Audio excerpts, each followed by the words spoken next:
Welcome to Elements of Literature Character with Mr. McGounce. The first thing you need to know about character is that it is any being represented in a story. In stories, there are three types of characters. The first is the protagonist, and that's the main character.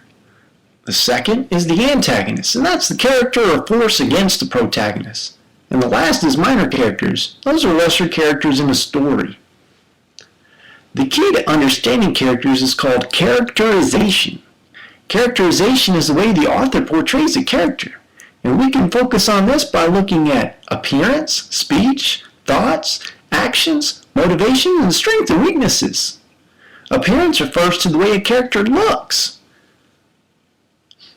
You can identify these things by focusing on what the character is wearing and the way their looks are described.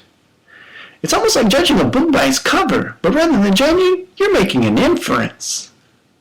Speech refers to what the character says out loud.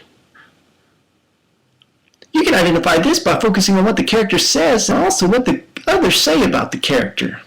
Words are important, so we have to pay attention to what the character says and how they say it.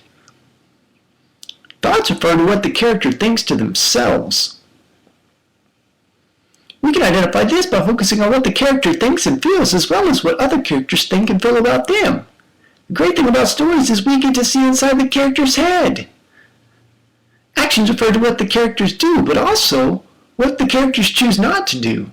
We can identify this by focusing on what they do, how they allow others to treat them, and what they choose not to do. Actions speak louder than words, but this is how stories work.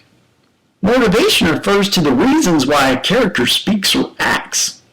Some ways you can identify this are figuring out why the character said that or why they did that. Sometimes the reason we don't understand somebody is because we don't know where they're coming from. Strengths and weaknesses refer to the positive and negative qualities of a character. We have to ask, what are some good things about them and what are some bad things about them? We all have our strengths and weaknesses, and the characters in our story created using Powtoon.